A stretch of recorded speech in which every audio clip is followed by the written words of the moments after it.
Hi, welcome to this episode of Herald Cafe. Today we've got a filmmaker and an actor with us, Vinay Shukla. He's now currently very famous for this latest film, feature-length documentary on Ravish Kumar. Welcome to this show. Okay, thank you. And it's great to have you here and to hear from you the backstories of it. Thank you. So to the audience, by 2016, he made his first feature documentary. I co-directed it, yeah. You co-directed on the Invisible Man, on the rise of that anti-corruption wave that was going on and the rise of Aam Aadmi Party and the possible implosion that was going to happen inside that. Yeah. Sure. And he also acted in Anand Gandhi's film Ship of Theseus. Yes. And now I would like to know from him about his new film, the Peabody award-winning film, While We Watched. So my first question will be that you said you have stopped watching news channels because of your mental health. And how do you connect, how do you share the emotional experience with Ravish Kumar that you have chosen your subject with? I mean, the thing is, I've spoken. Firstly, thank you for having me. I appreciate it, and I appreciate being here. My first film was called An Insignificant Man, just a small correction. But in terms of mental health, I've spoken about this so often, and I mean, I've spoken about it so long. In my earlier interviews, when I spoke about my mental health, it came from a place of genuine honesty and reflection. Yeah. Because I was just beginning to promote the film. After having spent a lot of time by myself. Over the last 2 years, I have hardly spent any time by myself because I've been promoting the film continuously. Oh yes. Right? So it almost feels like now when I talk about my own mental health, it seems like a speech that I'm giving, which I had learned 2 years ago. 2 years back. But I think from the memory of those times, I remember constantly feeling I would watch TV, watch news, and not just the news, even mainstream films, and feel increasingly isolated. That the country was moving in a direction that I didn't necessarily, that direction didn't necessarily need my services or contribution as an artist. Got it. Right? Yeah. I grew up in a time wherein all art was supposed to be political. Yes. We were constantly told that art is politics, right? And you have to understand the implications of your art. It doesn't mean that you don't that you should necessarily make political films, but understand the implications and understand where you're coming from, understand where you're going, etc., etc. So I came from a very different time than it is today. Okay.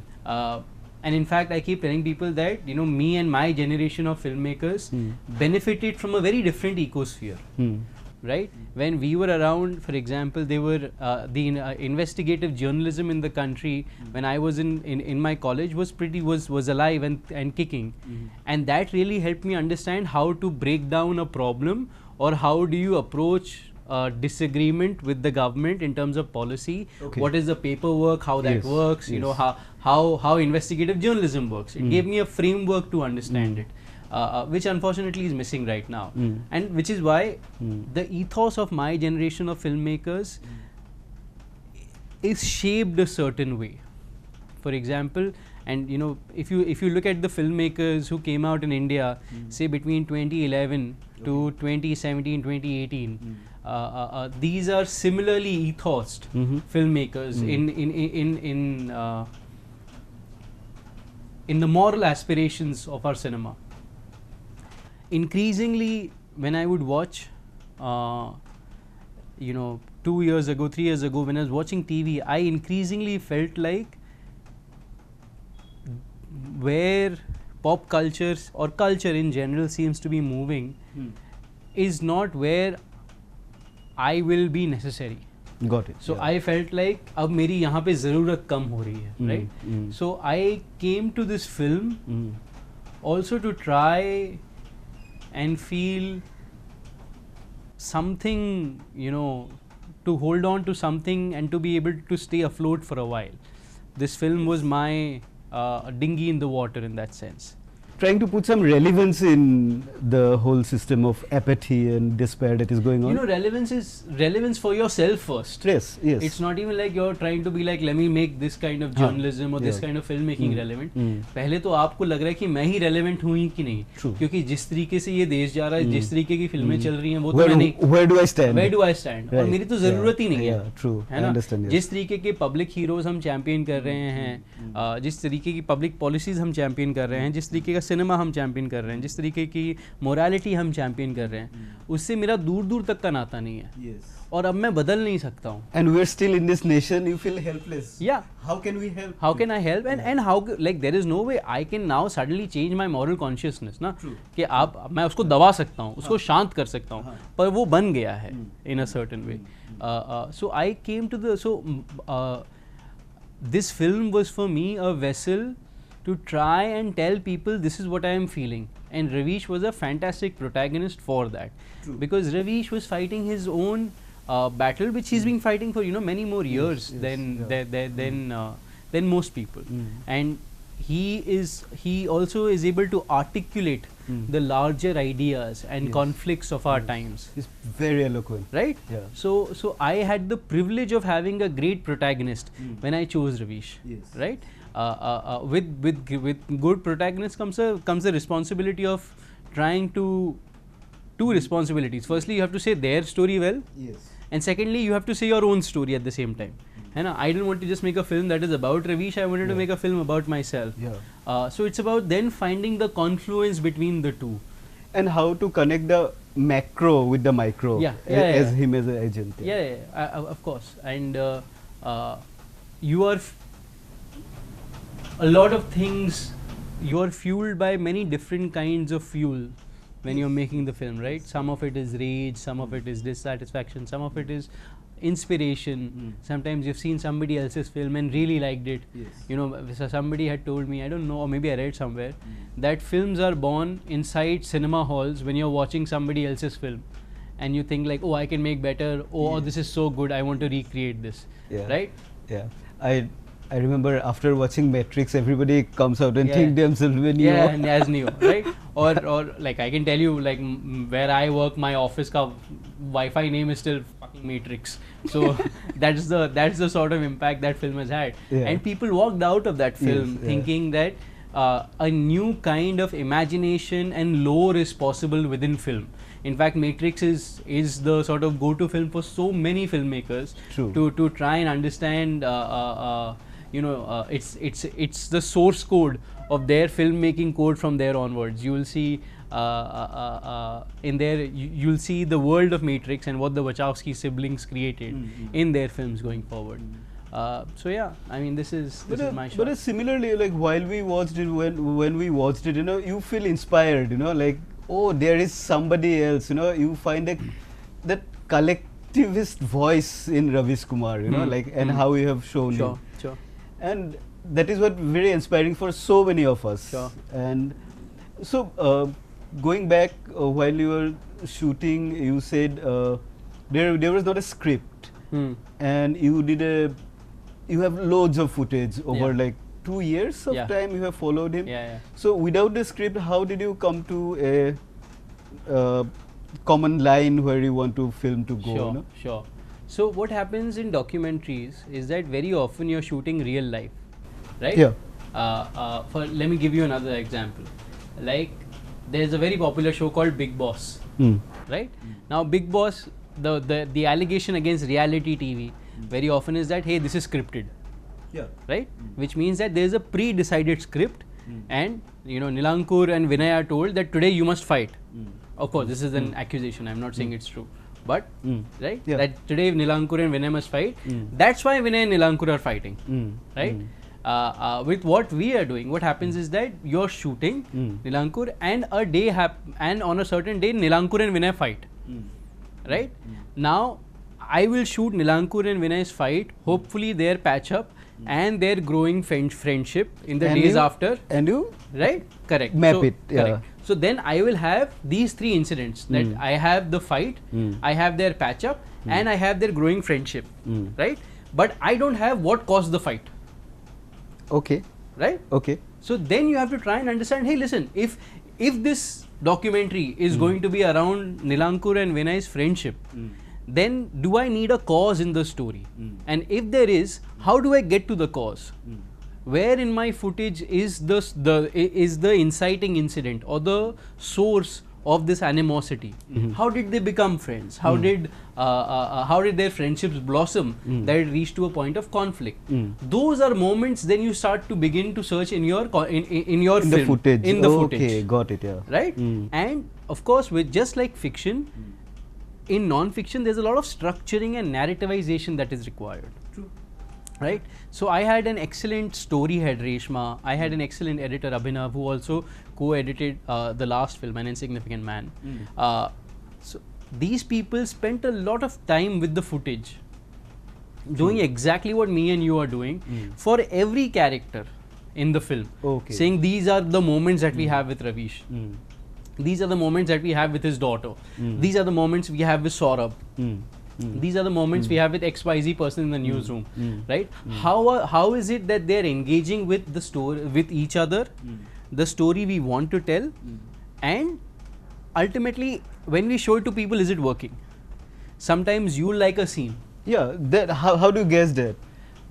It's a part by part, it's a stage by stage process, right? So firstly, आप एक paper narrative बनाएंगे, ठीक है, कि अगर एक ऐसी film होगी जहाँ पे नीलांकुर गोवा आता है, बस से उतरता है, and that's his opening to Goa shot, जो होता था 1970s और हाँ 80s में कि it would all Bombay films would start with a shot of Churchgate station and then people crossing the road and they say Bombay एक ऐसा शहर जिसका दिल, हाँ जिसका सपनों का शहर, या जिसका दिल कभी धड़कना बंद नहीं होता, cut and then they will give you a shot about this thing. Similarly, you will start, the non-fiction films that I have made are also very fiction-esque in how they are structured, right? और मेरा काम है, in fact, it's उसकी सिलाई इतनी invisible कर देना कि लोगों को लगे कि सिलाई है ही नहीं, right? Somebody who like people will go and see the film. An Insignificant Man पे तो बहुत हुआ था कि people saw the film and said कि इसमें filmmakers ने क्या किया, this is exactly how it happened. Right? Got it, yeah. Which I took to be the greatest compliment. Yes. कि जहाँ आपको लगे कि ये तो exactly ऐसा हुआ है, इसमें there's no great filmmaking involved. You have created the naturality. Yeah. So the illusion is so wholesome that people will believe it completely. True. तो आप पहले एक पेपर एडिट बनाते हैं, पेपर एडिट के बाद वो एडिट आप टाइमलाइन पे लेके आते हैं, right? The way the film is shot, when we are shooting, both me and my cinematographer Aman, when we are shooting, we're also shooting for cinema. So each conversation, if there are two cameras, for example, Aman, if he was shooting this, in all probability, would be very close to you. We would be here and shooting you from here, very, very closely, right? And if I was shooting it, I would be shooting it from there, from a distance, but very close to you. Got it. So both of us have, Aman will get very close to people, very, very emotionally intimate, right? I will stay my distance, but I will be very focused. We will shoot people like cinema continuously. Our language is very film-like. So it's not like बाद में narrativization में problem होगा. मैं और Aman would constantly switch between, if he's shooting you, I would be shooting myself from there, right? You're constantly tangoing and making sure you're getting all the angles and coverage that would make this film, that would scene look like cinema, right? Some of the most critical scenes in the film, they are cut like from cut, because two cameras are shooting them simultaneously. Got it, yeah. But and sometimes even a single shot will work. For example, in the middle of the film, when Swarli P leaves, is a sequence wherein she says, I can't work anymore. And she says, I can't work in this organization. It's a very single take shot. Two take actually. Like you're capturing Ravish who's sitting inside and she's talking to him. And it's a very, very simple, very sort of emotionally intimate moment. Doesn't require too much structuring at all, because the human material is so good in that scene that it doesn't require anything more. So anyway, so you do a paper edit, you bring the edit onto the timeline, and then you sit with your team and you watch it and you realize it's shit. True. Right? So then you, from there onwards, you go like, अच्छा इसमें missing क्या है? ऐसा क्या था जो हमने paper पे देखा जो यहाँ नहीं आया है? या जो यहाँ है और पेपर पे नहीं था? Right? You try and find some bridge, try and find some commonality, build a narrative for 3, 15, 10, 20, 25 minutes. If it's not working, then sometimes you have to scrap it, start afresh, and that's any process, right? You have some building blocks, some basics. Like in architecture, you'll have some basics कि पहले खुदाई करनी पड़ती है, फिर foundation डालना पड़ेगा, फिर बीम लगानी पड़ेगी. इसके बाद भी आप एक खराब लुकिंग बिल्डिंग बना सकते हैं, right? क्योंकि foundations are in place doesn't mean aesthetically it will work, and doesn't mean that the building won't have leakage. Yeah, it's a process, lot of right? process. Lots of processes, time. Yes. But you bring a lot of rigor to the job. And I was very, very fortunate that I had a very, very hard-working team. Good team you had. Yeah. Very, very good team. And that team has been working with you from that first film, second film onwards. I mean, a lot of them have worked on the first film. Some of them are new on this film. But for example, the key team, Abhinav was a co-editor on the last film. Aman, who's my associate director, cinematographer, he has more credits on the film than I do. He had also worked on an Insignificant Man ka release. Reshma, who's the story head of this film, and she did location sound. She also worked on An Insignificant Man. Okay. She was doing sound on that film. Khushbu, who's my co-director on the last film, is my producer on this film. Luke, who's the producer on this film, was the exec producer on that film. Jess, BD, Maxine, these people who had all worked with me on the last film. So I a lot of the people, I convinced a lot of them to work again with me on this film. Nice. And it's a great team effort, I'm sure. So again, coming to the editing, no, like, and you in one of the interviews long time back, you have said that you purposely left the whimsical, the humorous side of Ravish. You know, left it out. Yeah, you left it out. What is the why did you do it? See, the thing is, firstly, humor also takes some space to accommodate within a film. अगर मैं कहीं भी बीच में रवीश का एक joke डाल दूं तो वो it doesn't land, right? Comedy or humor requires its own beats. Yeah, and this is a pretty serious up in the face. And the thing is, I was in a very angry phase when I made the film. I'll be very honest with you. Which when I look back now, even when I see it now, people enjoy, people laugh in the film. There's a lot of moments that people laugh at, which I'm very grateful for. In fact, the first time when I was watching the film and people are laughing, I was like, "Lo, has kyun rahe hai?" But in the cinema, whenever people are watching the film, even in Toronto when people are watching the film during the premiere, there were a lot of laughs, which in the beginning I was very thrown off by, but then slowly I learned to enjoy. Because people are also, you know, there are some beats within the film wherein you understand that people are also waiting to celebrate together things that they haven't been able to for a very long time. तो वो film देख के उनको लगता है कि यार this is, I want to laugh at this. और इस अंधेरे में मेरे साथ कुछ और लोग भी हंसेंगे. Right? Film is such a shared experience. It's such an intimate experience. So people laugh at some moments within the film. But in the I wasn't able to accommodate it because I was just filled with anger while editing this film. And that anger is what is surging through the film. There's a restlessness, there's anxiety, that is what is surging through the film. It doesn't have, for example, the film that we made before this, An Insignificant Man, has many more moments of humor, which back then I used to really like. On this film I couldn't accommodate it. I think it's one of the things that I'm not necessarily too proud of. But hopefully, I mean, you know, your craft also takes you to new places. So hopefully the next time, or maybe not. I don't know. And a moment that you said Swaralipi is leaving the office, and there are a lot of cake cutting thing happens. You know, like people are leaving. Like, what is your like? It's like you can connect to the broader journalism ecosystem, right? People leave because they couldn't take up, they cannot bend their back enough. You know, is that is what you wanted to show with these people leaving? I mean, honestly, people leave for a host of different reasons. True. We have to also remember that a lot of people don't necessarily come into journalism to become heroes, right? Not everybody wants to like take, you know, pick up the sword and go to battle every day. A lot of people come to journalism to do to do a job well. Yes. Right? Without having to compromise, etc. But if the job itself, there's no job security, the contracts are very bad, your respect amongst society is not the greatest, the pay is not the best.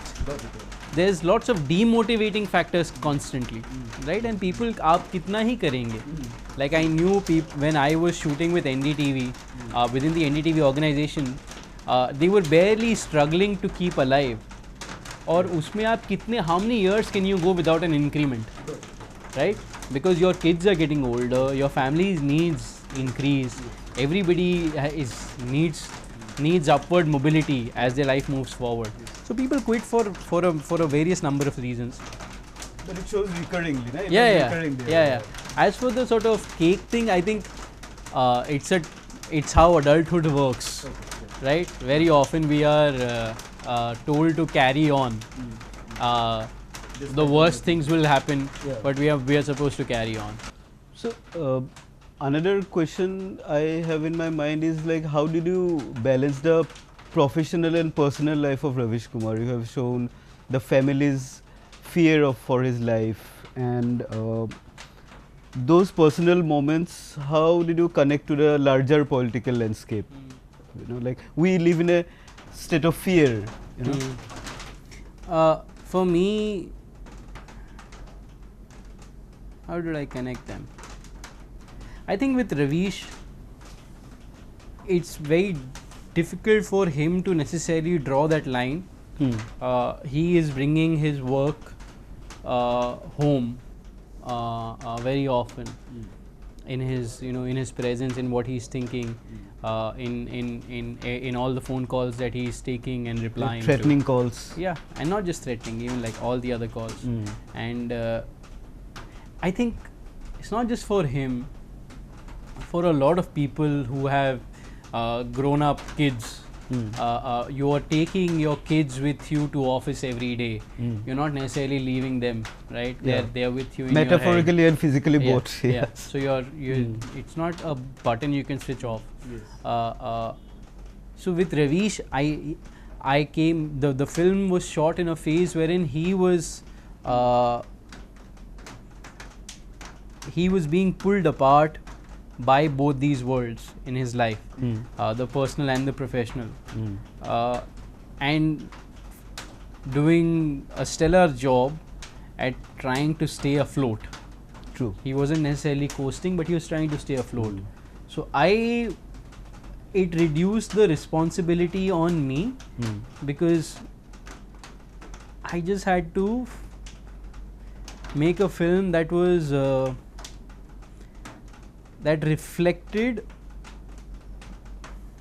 with some dignity where he was at, because the access that we had to him or to his family, you have to somehow be able to portray it with nimbleness, right? You can't be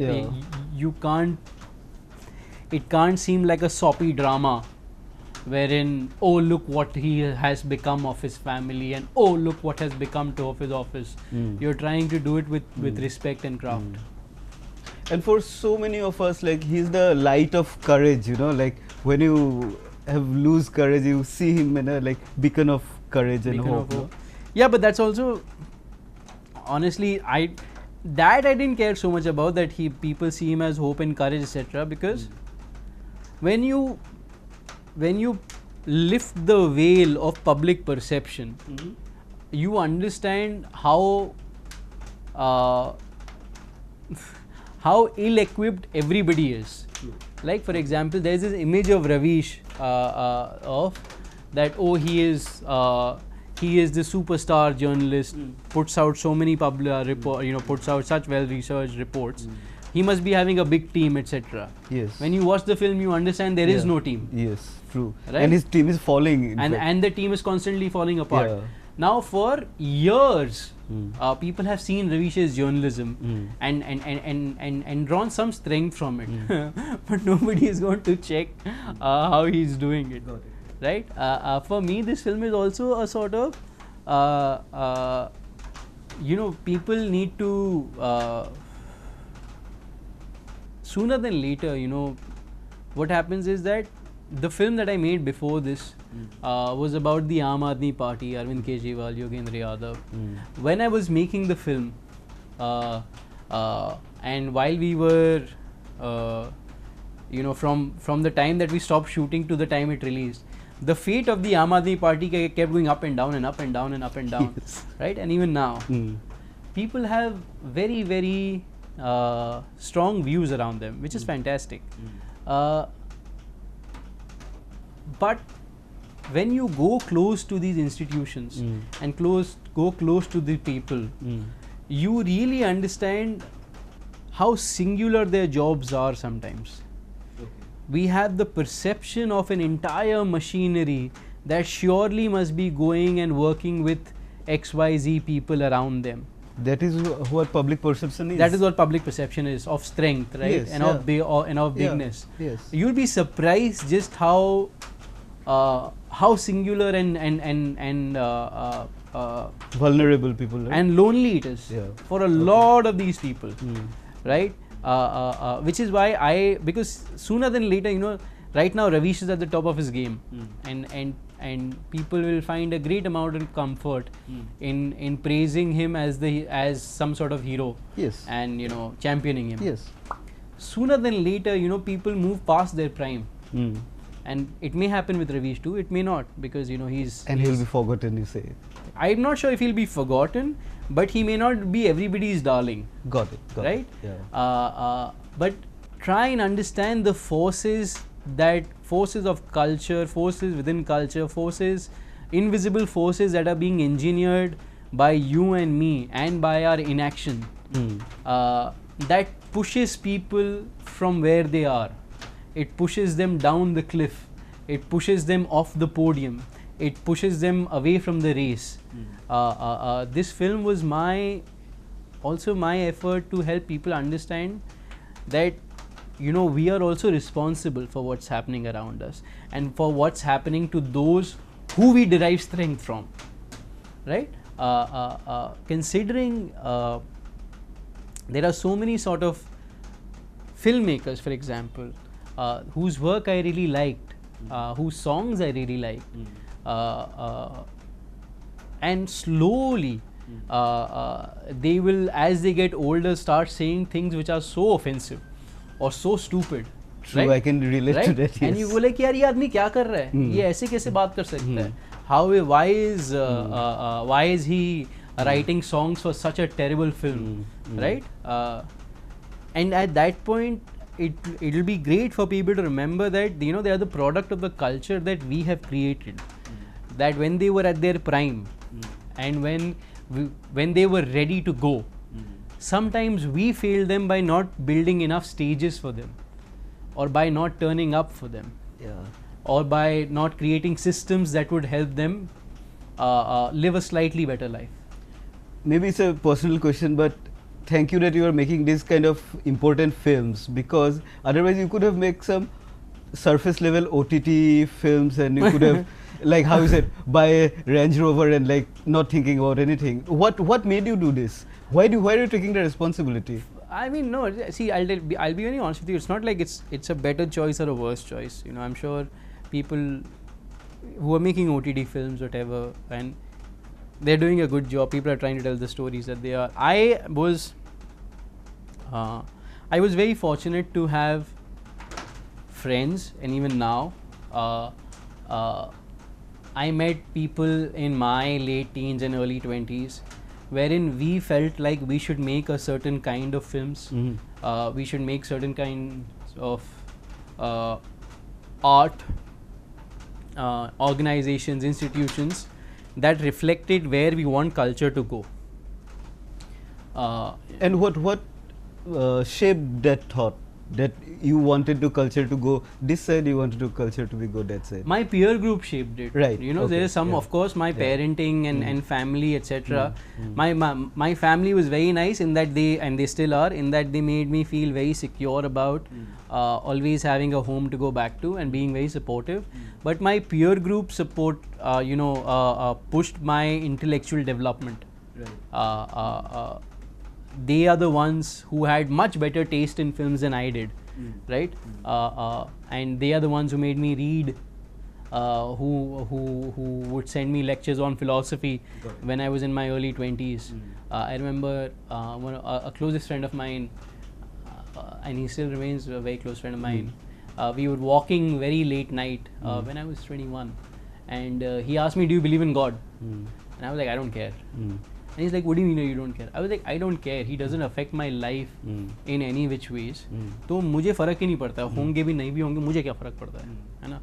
And he was so disappointed in me because he was like, "This is one of the most fundamental lenses to try and understand the world, and you can't be so detached from it.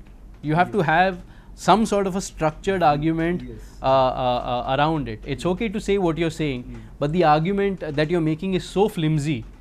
And then I had to start reading about whether I'm an atheist or whatever I am. But these are small inciting incidents, right? Yeah. All of us have our own sort of peer group which pushes us further. Yes. I had one myself.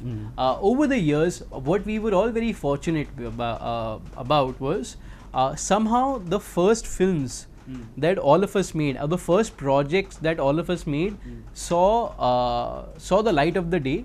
They got completed, and they did well. Yeah, that's the first bold step. Yeah. So the first, so what that did was that it allowed all of us to gain a lot of confidence in our voices and in each other's experiences. Right? So I can still call the same people and say, "Listen, what are you doing? I'm thinking about this, I'm thinking about that," or "I'm going to LA, do you have friends? I need to be connected here," so on and so forth. So my peer group played a big part. Over the years, we managed to we made An Insignificant Man before this. Out of An Insignificant Man was the board game that was born called Shasan, which is doing very, very well right now.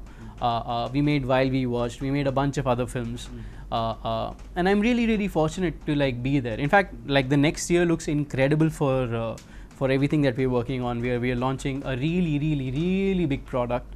Not product, but so much more than a product next year, early next year, which I'm very excited about. Nice. Congratulations and all the best for that. So again, coming back to that film, no, and that you have shown the larger ecosystem with a one man, Ravish Kumar. And will you ever get tempted to get more people on the protagonist role? Sometimes people ask me, why didn't you go to somebody like Arnab or whoever is people who are in the film. I honestly, even to just shoot with Ravish, it took a lot of me to be able to be there full time and shoot it. For me to be able to also shoot with another protagonist means that I need another Vinay altogether who's also going to deal with that person. It would have extended the time also. Time and not just time. It's it's your presence. It's your mindful presence towards in somebody else's life. ऐसा नहीं होता है कि आपने बस मन बनाया एक दिन फिल्म करने तो यू गो आज मैं नीलांकुर के साथ शूट करता हूँ, कल मैं विनय के साथ शूट कर लूँगा, परसों मैं किसी और के साथ शूट कर लूँगा और मेरी फुटेज हर जगह शानदार होगी. You have to be very, very wholly invested in people's lives to be able to understand and touch and feel your way through what you're shooting. So I didn't have the emotional bandwidth to approach another protagonist from another organization. Neither did I have the time. And now that the whole this movie is getting such a warm audience reception across the world, winning awards and all, do you think it is influencing the integrity of the journalism or the public opinion, and that somehow it is doing? And similarly, on that note, I also want to ask, I think we are coming to an end to this interview, that you use a lot of board games also, not only board games, different kind of mediums to go with the film, like Shasan you mentioned, that was with Insignificant Man. And now with the Ravish Kumar, are you planning some board games? Oh yeah, there is a board game that's been designed. Okay. It's called Bards of Bad Omen. Okay. It's a simulation of a newsroom designed for actually for children aged 8 and upwards. Okay. Children, adults. So that's a lot of fun. We should be launching that at some point next year. It's designed by Naomi Shah and Zain Memon. So that's a game. In terms of if has the film affected the integrity of journalists? I think the film is one domino, right, and it may fall for a few people, it may not for a few others, right. It's for people to say whether the film, like I've met a lot of people, I've met a lot of journalists who have told me that the film means a lot to them, right. Whether it causes change or not is a more long-term thing. Got it, yeah. My job is to firstly artistically say something, right? कि मैं as an artist, how am I saying what I'm saying, and if I'm saying it well? And secondly, it's also just my effort to reach out to people like me via my films, and tell them that I see you, right? Cool. अगर वो हो जाए तो काफ़ी है. The other day I met somebody, a journalist here in Goa, who was very kind, and she told me that her mom has seen my film, and her mother has then shown the film to her own friend circle, which I take to be the highest compliment, right? कि अगर वहाँ तक जा रही है film, उस level के का penetration है, और then people are taking it on to themselves to spread the film in their own circle, that I feel very, very grateful for. Cool. Last question. You said that film is just a one part of the domino effect. That is how you are making various mediums like the board game and to go with it. Sure. Yeah, so we are living in times wherein stories are being told across different mediums. Yes. And I am very fortunate that I'm a part of a company wherein all of us have the ambition, the resources, the rigor to be able to think and execute across different mediums. So we are of course building games. We have done VR work in the past. In the year ahead, there's going to be books, novels, graphic novels, board games, films, ads, everything is going to be rolling out of the company, which is based here in Goa. So I'm very, very excited, and it's a good time. I think we've been working at this for about 10 years now in terms of just building a body of work, and it's coming together. It takes, given the kind of work that we're doing, it's slower, it's harder, it's a harder climb, but we are very fortunate to constantly be able to build a very strong core team, and it takes time to build to build the kind of core that we have, but the future is looking very, very, very exciting. And all the best for you and your studio to do more good things. Yes. Thank you so much. Yes. Thank you. Thank you for your time. Thank you.